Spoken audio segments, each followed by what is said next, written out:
Shavuot Tov, thank you for having me. Thank you for suffering from my English. But I will try, and thank you really for the opportunity to learn. I mean, the main thing that I do all my life is to try to learn, try to study together. And you are all invited. It's a Beis Midrash. It's not a presentation. It's not a lecture. It's learning together. And you selected, or you reached really the most, one of the hard really difficult parakim in chapters in Tehillim. It's Mizmor Samachet. Some of the people from the commentators said that this is the most problematic chapter because there are words that we don't know what are the meaning. But we'll try, as much as you'll be patient, to excavate what exactly this chapter says, what does this chapter reflect, and why is it so important for us to read and to learn this chapter, Samachet. This is the challenge that you presented in front of me, so I'll try to fulfill my mission. So let's. In 1 second, most of the participants will have a text. So let's first of all read it, okay? Try to understand. Here's more and more. Okay, so from the delivery room. And let's first of all read it, okay? למנצח לדוד מזמור שיר. יקום אלוהים, יפוצו אויביו, וינוסו משנאיו מפניו. כנדוף עשן תנדוף, כי הימס דונג מפני אש, יובדו רשעים מפני אלוהים. וצדיקים ישמחו, יעלצו לפני אלוהים, ויסיסו בשמחה. שירו לאלוהים, זמרו שמו, סולו לרוכב בערבות ביה שמו, ואילזו לפניו. אבי יתומים ודיין אלמנות, אלוהים במעון קודשו.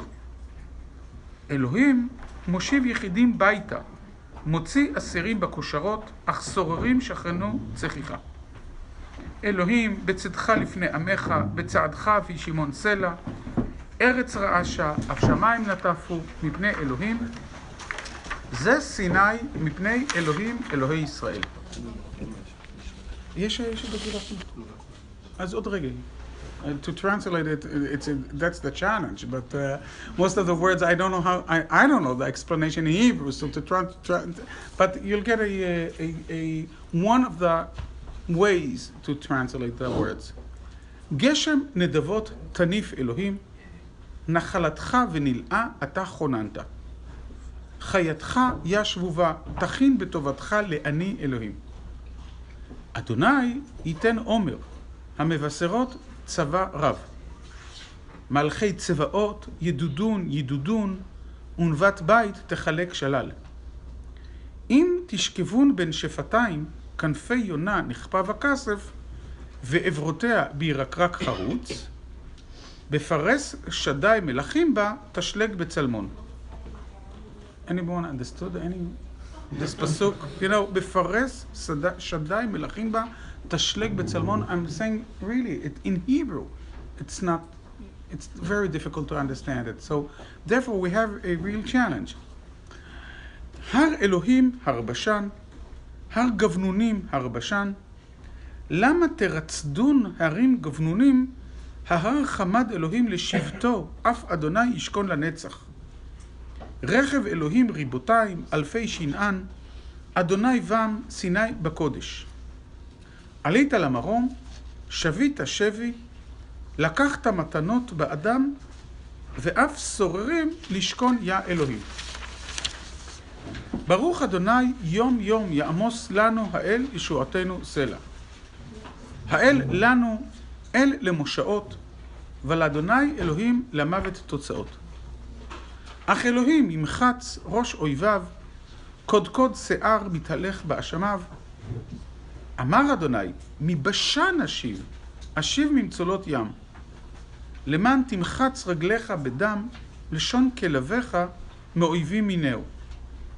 ראו הליכותיך אלוהים, הליכות אלי מלכי בקודש, קדמו שרים אחר נוגנים, בתוך עלמות תופפות, במקהלות ברכו אלוהים אדוני ממקור ישראל.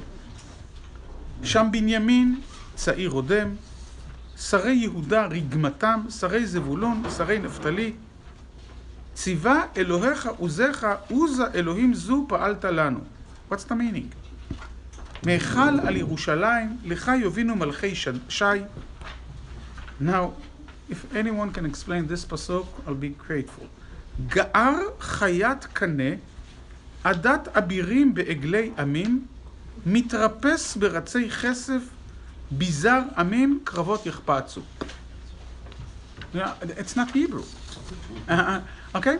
יאתיו חשמנים מיני מצרים, כוש תריץ ידיו לאלוהים, ממלכות הארץ שירו לאלוהים זמרו אדוני סלע, לרוכב בשמי שמי קדם הניתן בקולו כל עוז.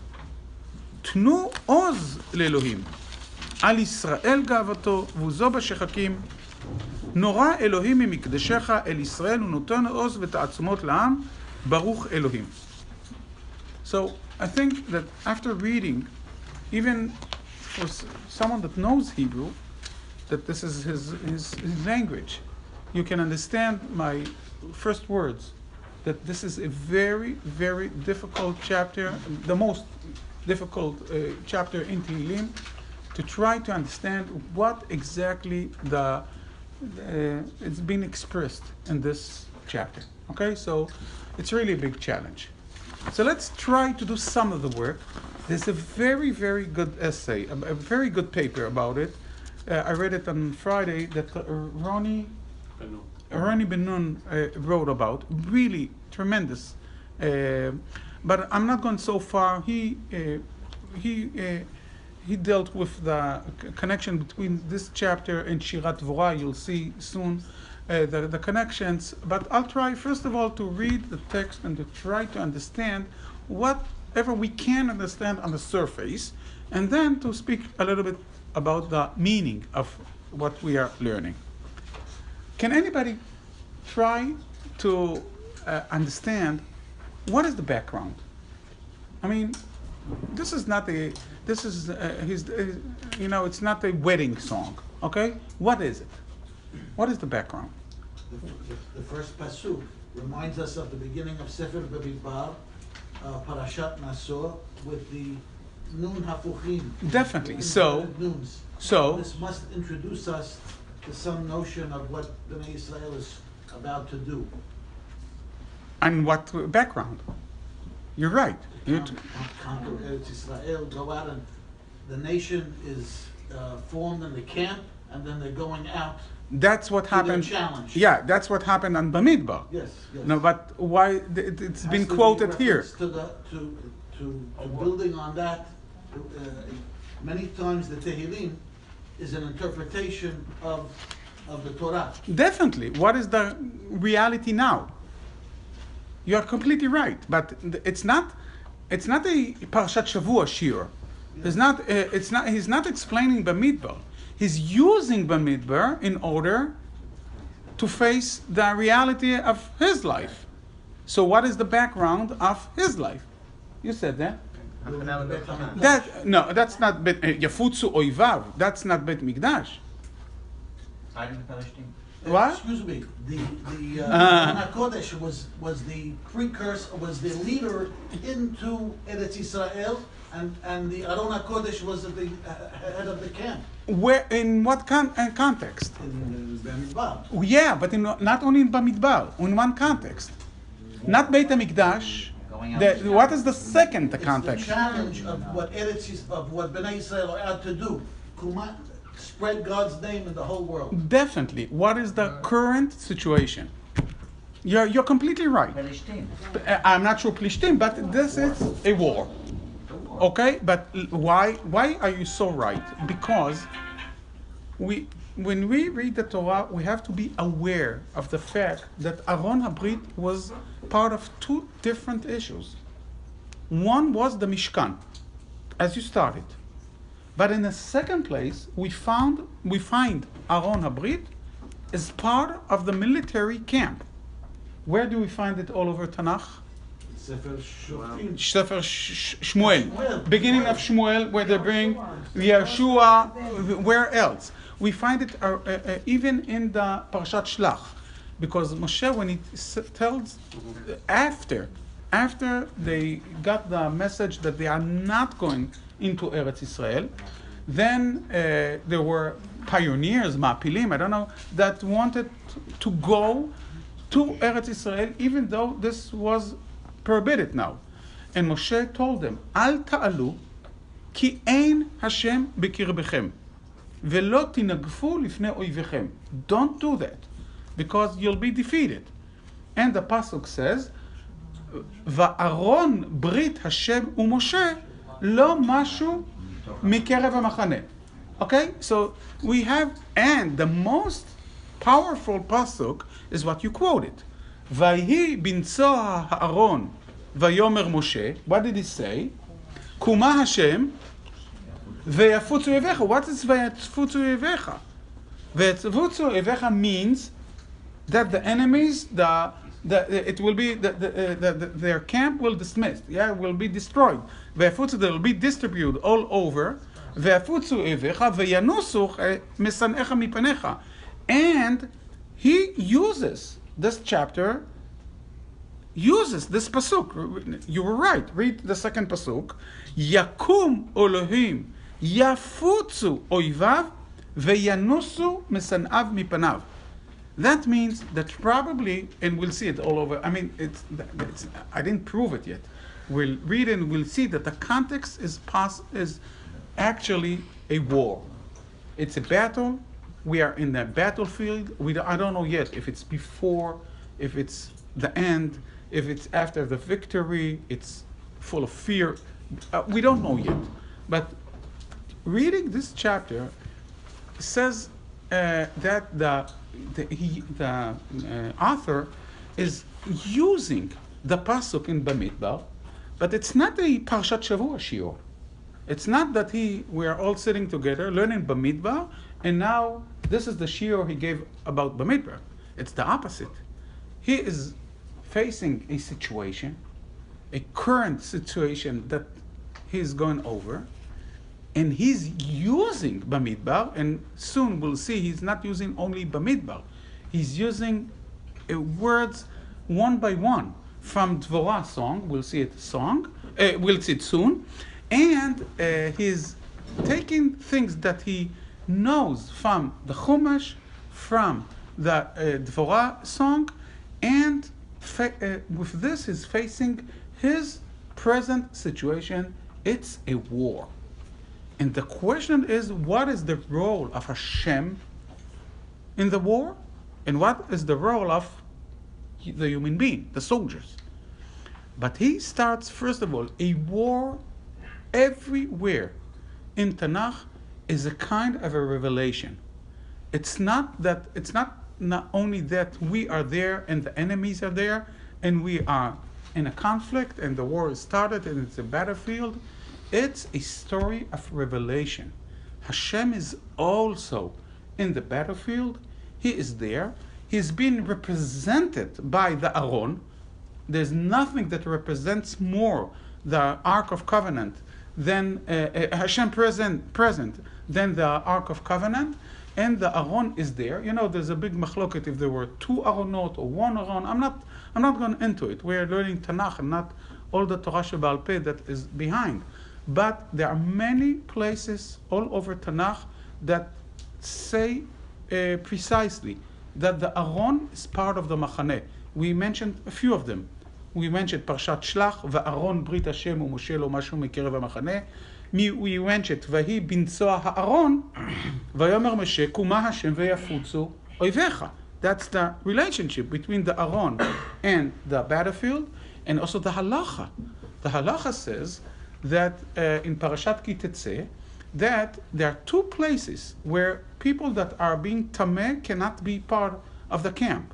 One is the Mishkan, as you mentioned before, and the second thing is the camp, the military camp. Ki Hashem Elohecha mithalech bekerev machanecha, vehaya machanecha kadosh, ולא יראה בך ערוות דבר ושב מאחוריך. I remember that I was a major in the army, in the reserves, and you know, when the reserve are being recruited, people usually behave in the army completely different than they behave in their civil life.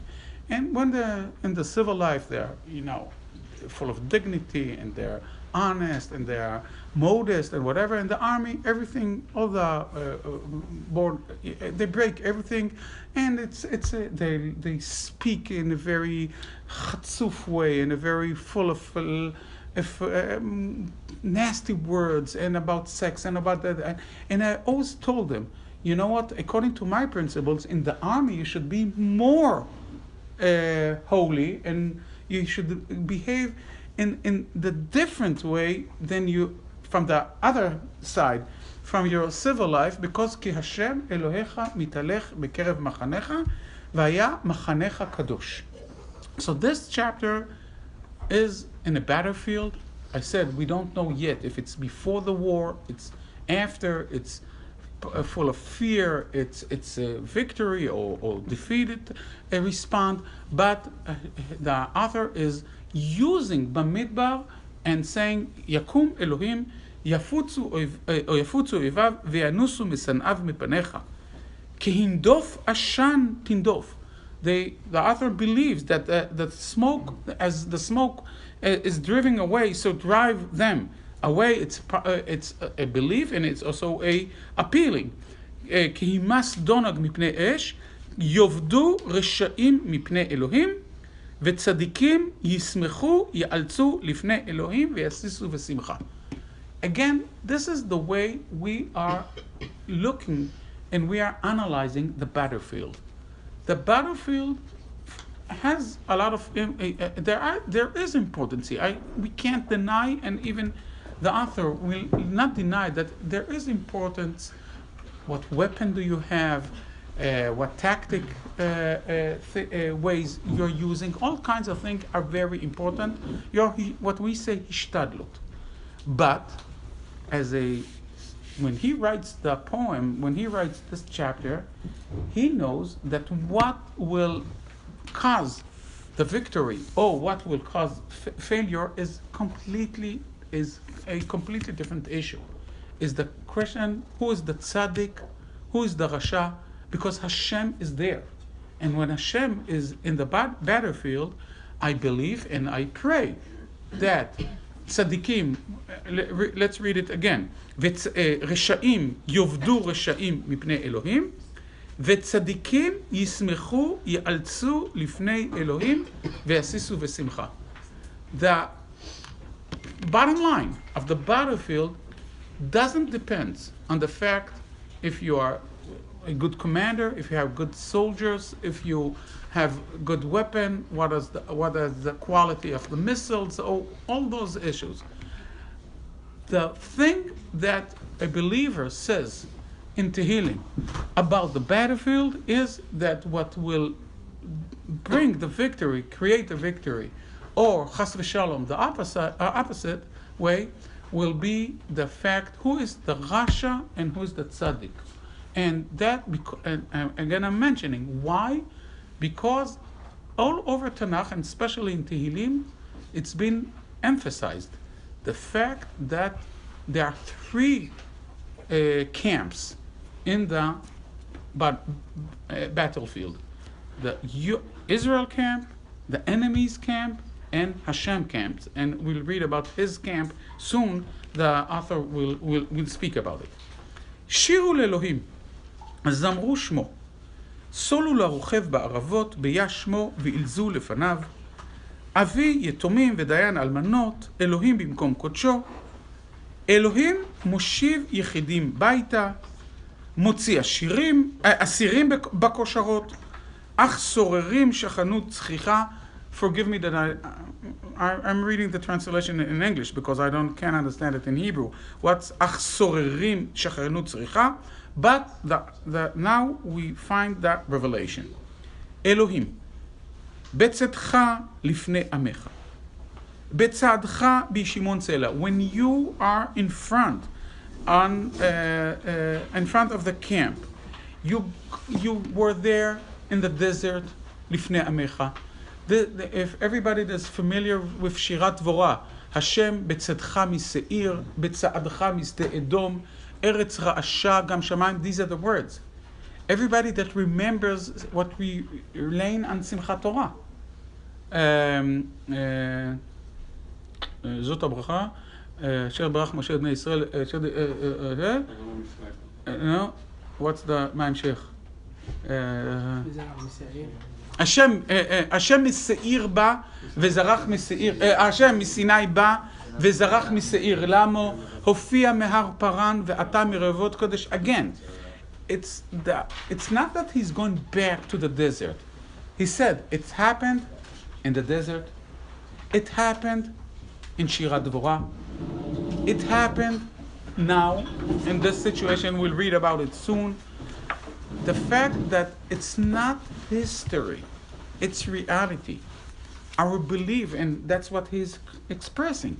And he's saying, whatever happened in the desert, during the journey, whatever happened in the beginning of Sefer Shoftim, it's not something that happened and disappeared.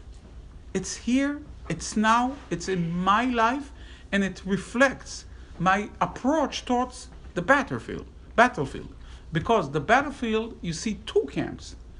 But we know from our tradition, we know from our Kitvei HaKodesh, we know from the Torah, we know from Nevi'im, that there are three camps in the battlefield. And also the Hashem is there. He is in front of the military forces. His בצדך לפני עמך, בצעדך בישימון סלע, ארץ רעשה, אף שמיים מפני אלוהים. And here's the most important thing that I want to emphasize. זה סיני מפני אלוהים אלוהי ישראל. What is the meaning of זה סיני? The name of the mountain is not Har Sinai.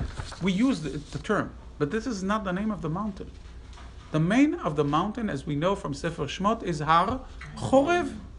It has a name. And the name of the mountain is Har Tavor, or the name of the mountain is Har Bashan. We'll see it soon. What is the meaning of Har Sinai? The word Sinai. The word Sinai means the mountain of revelation. Where is the mountain of revelation? The answer is depends when. Depends when. The biggest revelation was on Har Chorev, when it was Har Sinai, and that was really the extraordinary and the exception, and it was the most impressive occasion in the world, in the history. What happened 1 minute after, when it occasion ended? What happened? Nothing. You know, it doesn't. How do I know? First of all, we are not even interested to know where's Har Sinai. Somebody knows? Did our tradition keep it? Are we looking for it? The only people that are interested in Mount Sinai is the Arabs that are making money, so showing all kinds of people, you know, with the camel, I'll take you to Mount Sinai. Jabal Musa, who said? No, who said you're right? I know you said that.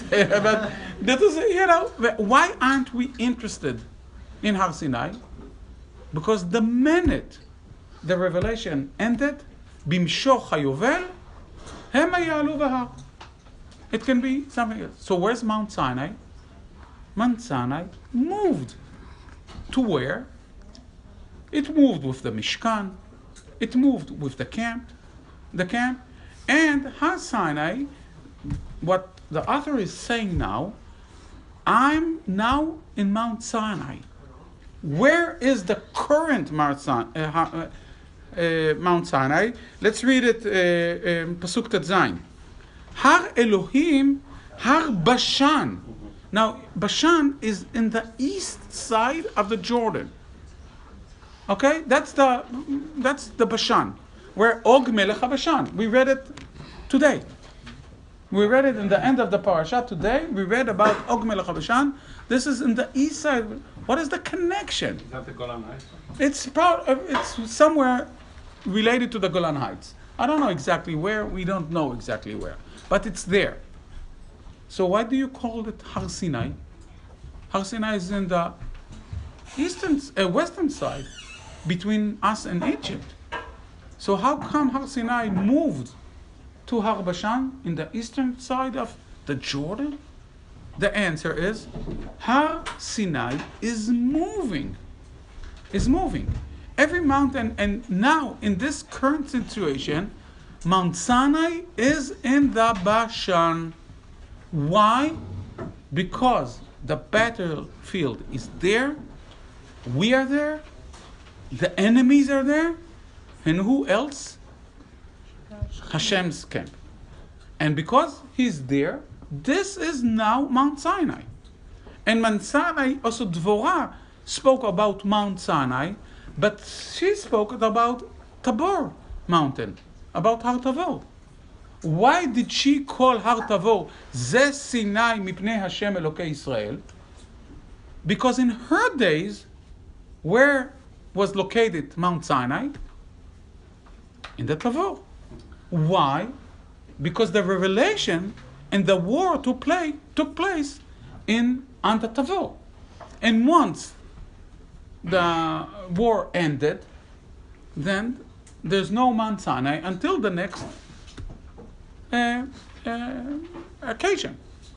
So this chapter really shows us the meaningful aspects of the battlefield as we believe. We believe, I spoke about it last night.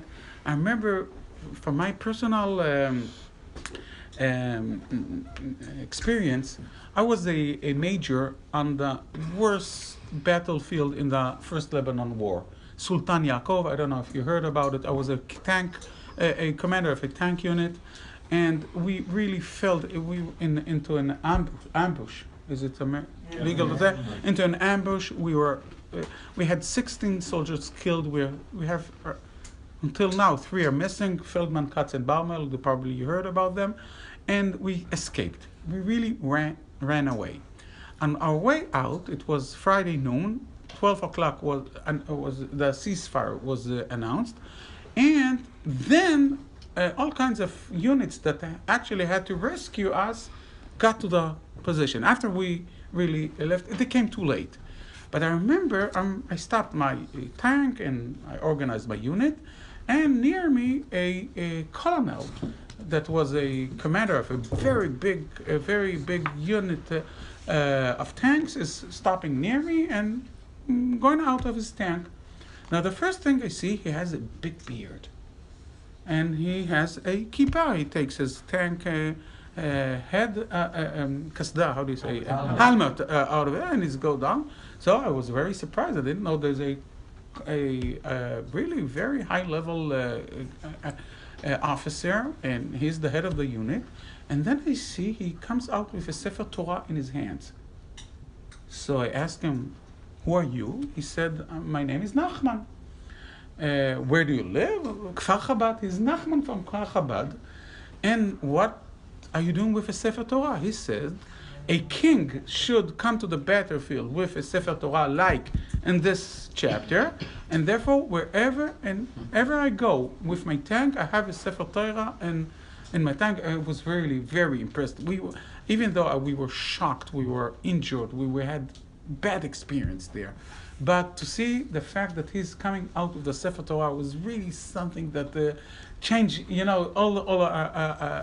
it changed our Shabbos. I mean, we were so, it was one of the awful Shabbos that I ever had, and one of the very inspiring Shabbos. The fact that we had a Sefer Torah with the commander, not with the chief rabbi, with the commander of the unit of the tanks. That you can understand the difference between this and that. Okay, so now we know that Har Sinai is moving. Har Sinai is not the name of the geographic mountain. Yeah. But isn't Sinai named after Midbar Sinai? So Midbar Sinai means the desert of revelation. We call it the desert of revelation because the biggest revelation had it there. But you see that they call it Midbar Paran. It also has all kinds of name. But probably it makes sense that we will call Mount Sinai where the biggest revelation that ever happened. This is the name of the mountain. But actually, the private name is Har Chorev, and the desert is Midbar Mitzrayim, as the Torah says, and we call it Sinai because the biggest revelation was there. But this chapter, and not only this chapter, also I said Shirat Dvorah, or also the beginning of Vezot HaBracha, demonstrate the fact that Mount Sinai is moving. Now, I want to say also halachically. For instance, during the desert, let's give another example. Did you hear about Shiloh? Now, Shiloh, the Mishkan was in Shiloh. It was there for 369 years. 90% of the time of the first temple, of the first Mikdash. The first Mikdash was 110 years, exists for 110 years, 369 years. 369 years. There was a Kodesh Kodashim there. If someone went in, it was the biggest scene that you can do in the Mikdash and Yom Kippur. Everything happened in Shiloh. Once Shiloh was destroyed, what is the status of Shiloh today? Nothing. How do I know? Because there's a settlement there. We walk there. Maybe someone built his toilet in the place of Kodesh Kodashim, because we don't know exactly where the Mishkan was. The answer is maybe. So isn't there a shell a shell of Mishkan Shiloh today? No. There's an assumption. What? I know. That's. I don't know. No, it's. No. It's a option. It's a. I know. No. It makes sense. But if you go there to the place today, I know. They claim that they know. Or say, let's say they're right. If you look carefully, 10 feet from there, they built the toilets. Really, 10 for all the tourists can see. Okay, so how come you build a toilet 10 feet from Kodesh HaKodashim? The answer is it's not as no, not it wasn't. Let's assume it was. It's not Kodesh Kodesh. Now it's not Mount Sinai anymore. Okay, so yeah. How does Sinai mean revelation? I don't know. It probably is connected to the word Sneh. It started with Sneh, the first revelation, and because of the first revelation, it's the name of because the first revelation that we know publicly, I mean, we read Vayera Hashem el Avraham, but when we're talking about nationally, the first revelation we know is the Sneh. And probably there is a connection between Sneh and Sinai. I think it makes sense. Yeah? Okay? So therefore, it's the connection. So one thing, let me summarize what we said. What we are saying is that this chapter is changing our approach towards the battlefield. In the battlefield, there in the continuation, we'll see a few psukim. I'll not be too long, don't worry. We'll see a few psukim that describe the camp of Hashem. Let's read a few psukim only about that, about description about the camp of Hashem. Malachei Tzvaot. Here, Pasuk Yud Bet. Pasuk Yud Bet. Adonai Yiton Omer. 12. Okay? Hamevaserot Tzava Rav. Now listen to the music. Malachei Tzvaot. Yeah, the Malchei Tzvaot means the king of the armies, but the Hashem's. Yidudun. Yeah, you can. There are coming there, or it's better to read it on Pasuk Yud Chet. Rechev Elohim, Ribotayim Alfei Shinan. There is the Rechev is the chariots, or the car, or the tank. Yeah, and Hashem came with his weapon, Ribotayim Alfei Shinan, Adonai Sham Vam Sinai Vakodesh.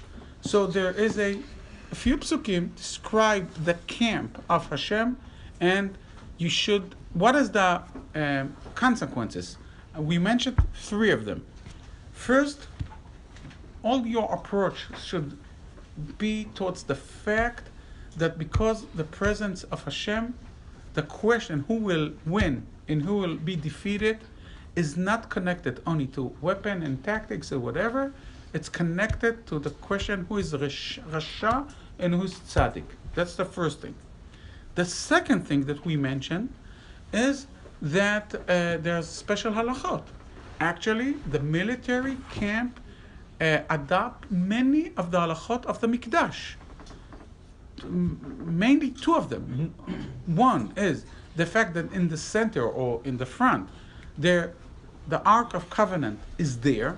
And I said, there is a big machloket in the Gemara if there were 2 arks or 1 ark. Let's say there were 2 arks, it's much easier. But the idea is that the ark is there exactly like in the Mishkan. And the second thing is that you have to expel all the Tme'im out of the Machaneh, V'haya Machanecha Kadosh, exactly like the Mishkan. That is the second aspect. The third aspect is our chapter.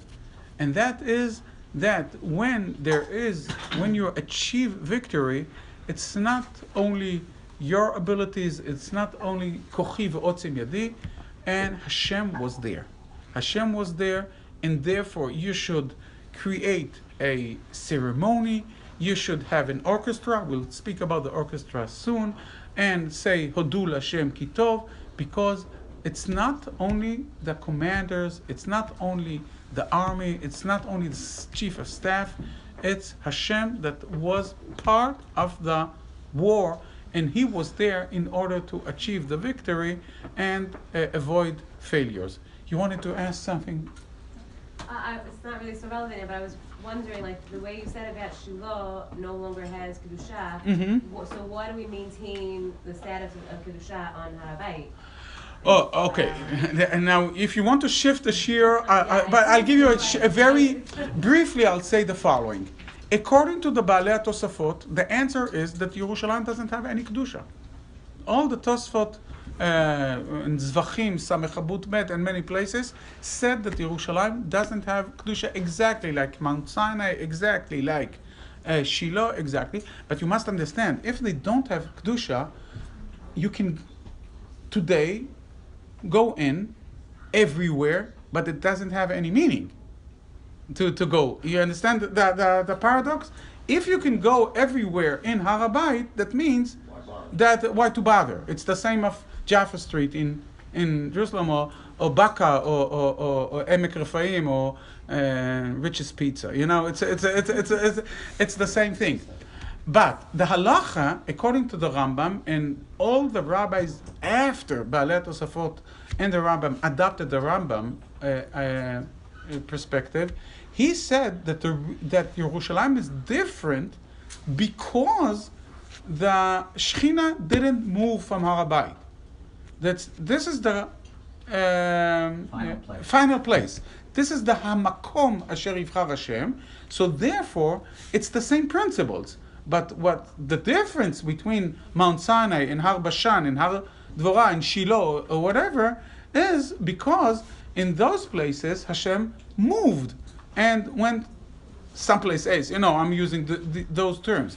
But the fact that the Shechina didn't move from Har HaBayit means that the Har HaBayit is has the same status, exactly like when the Mikdash was built. Therefore, you are not, that has a lot of meaning going into Har HaBayit, climbing there, and therefore there are special halachot until where you are permitted to go and where's the line you can't cross. Okay? So, yeah. האם הרב מפרש שהפרק לא מדבר על מתן תורה? No, בדיוק. הפרק בכלל לא. Now, I explain the question.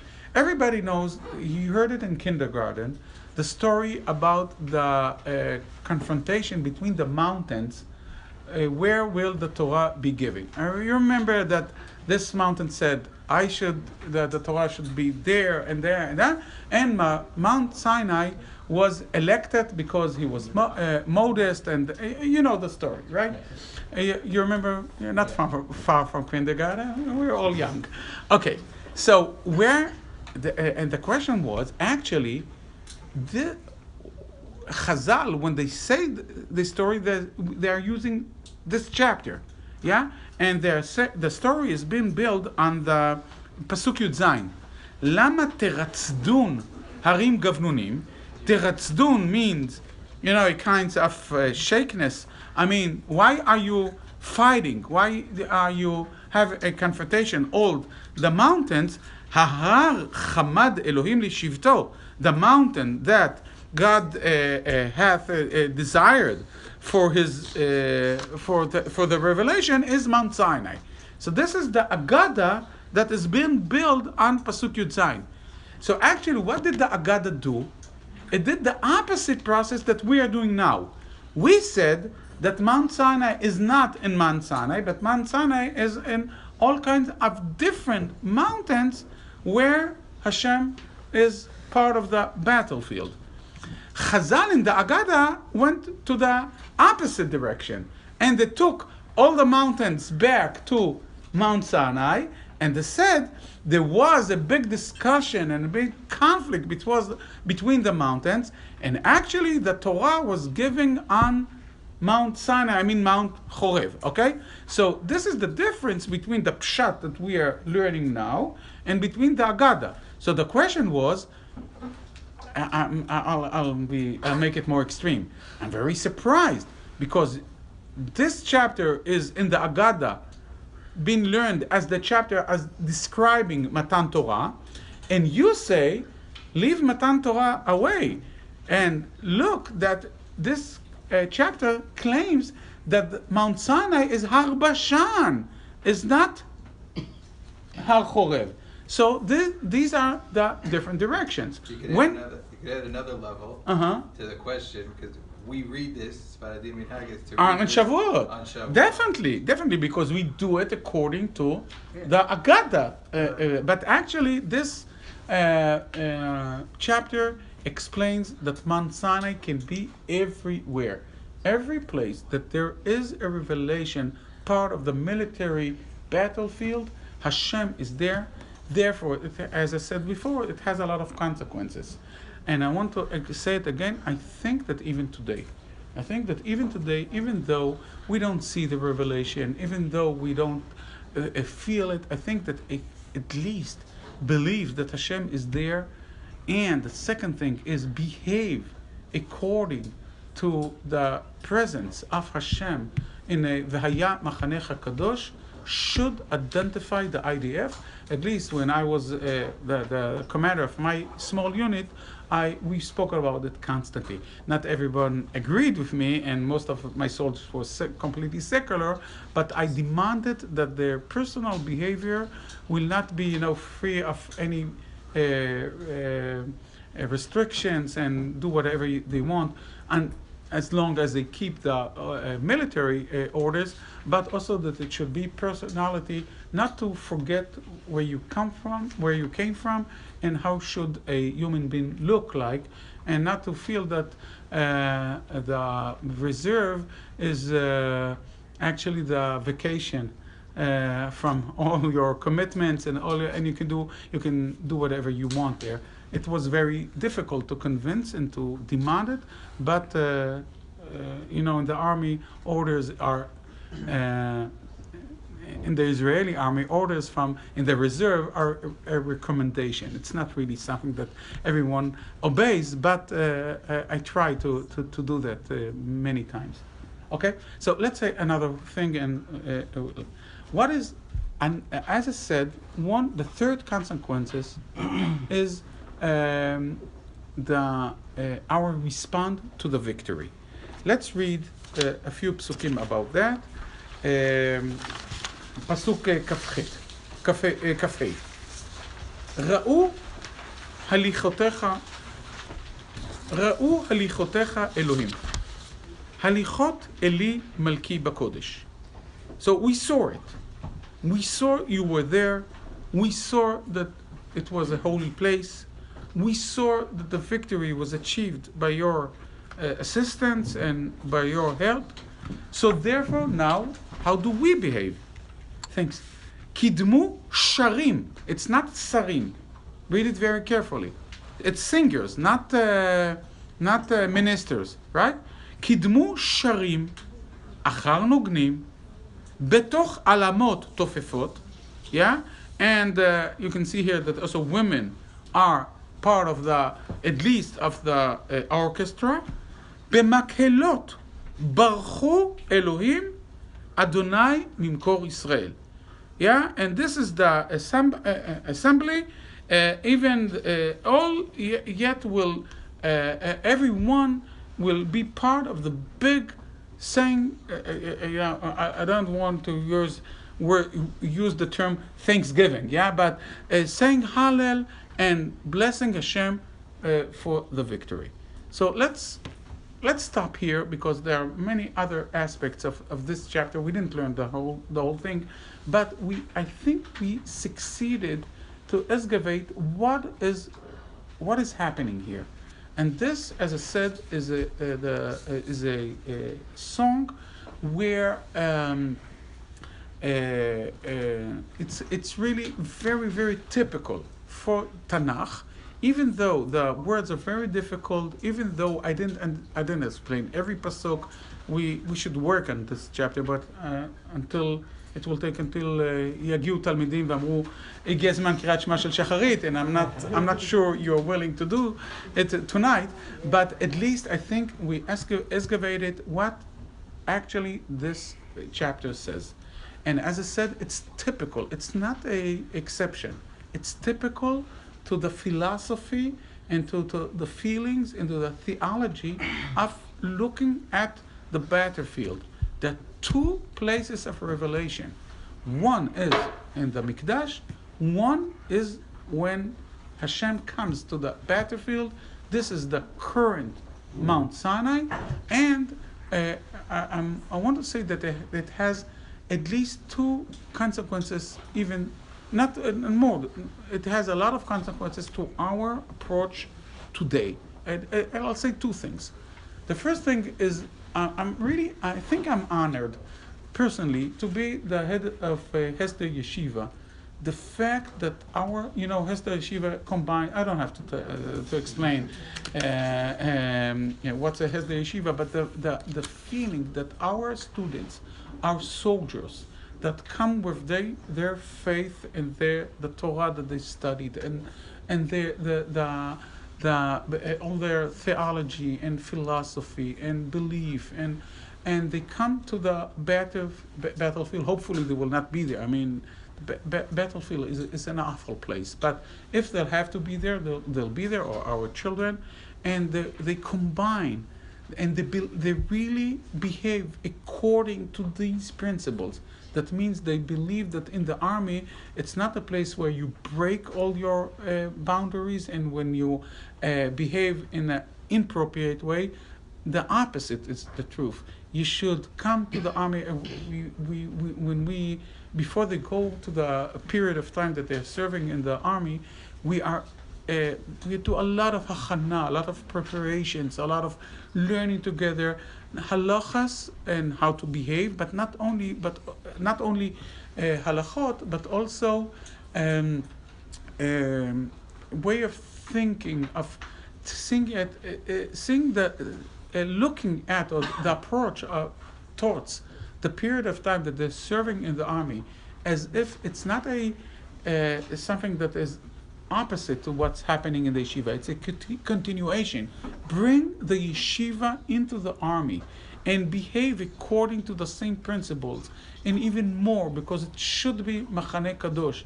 And if chas v'shalom there will be a war, or you'll be in a place where you have to be part of the conflict, and you'll have to shoot or protect yourself or whatever, believe that there is a third power there. And the question is, if we'll be tzaddikim or rishaim, has influence on the results of this battlefield. This is really a amazing situation that couldn't apply this chapter 70 years ago. And from 70 years ago, the minute the state of Israel was established, we can apply it. We can be there, and we can educate our students. I'm too old to be today in the battlefield, but we can educate our students and our children in our way of thinking of applying this chapter. I think it's really a great opportunity that we have, and it's a zchut from a Kadosh Baruch Hu that we came back to the history. And Hesder Yeshiva, I think it's something that really demonstrates and is trying to apply this some of the factors of the facts that we learned here. The second thing is, and that's the personally, I'm celebrating my the translation to English of my first book. And no, first translation, not my first book. I wrote a book about in Hebrew it's Betzalmo, and you can read the first pages of it, claiming that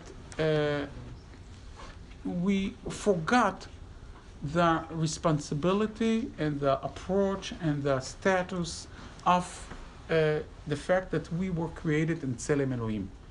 Because usually we feel that religion demands or expects that we'll feel that we are nothing.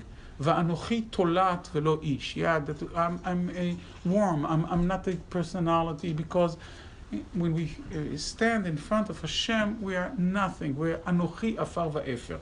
And those psukim exist in the Torah. And it's also part of our feelings. But from the other hand, the Torah is full of describing human beings that were created in His image, B'Tselem Elohim, that has responsibility for two things. And when we're talking about our chapter, the first thing is to come to the battlefield, to be there and to use your power, your intelligence, your abilities, your courage, your everything that you need in order to try to do the best you can. And you're not sitting that way and waiting for miracles and thinking that Hashem will solve the whole problems. When we learn Tanakh, and this is a Tanakh group, we see that in most of the cases, more than 90% of the cases, the fact that we had to be heroes and we had to be there and to be part of the do whatever we can is applying the idea of B'Tselem Elohim. But finally, I want to say that one of the meaning of Tzelem Elohim is recognizing also your limitations, and also the fact that you are not the only one on earth. And there's, as we said, there are three camps in the battlefield. One is you, one is the enemies, and the third one is the camp of Hashem. But the ability to recognize it is also part of B'Tselem Elohim. So therefore, this is the connection between this chapter that really is a big challenge, and I want to emphasize again, we didn't finish even third of the work that we can do on this chapter, and connecting it to the Hesder Yeshiva and to the book that that I'm launching. Okay, that I'm doing. I have the opportunity to bring the book here to the United States. So thank you very much for. Here we left. Every family can take one book. Okay, so but only if you promise to read it. Okay, thank you very much.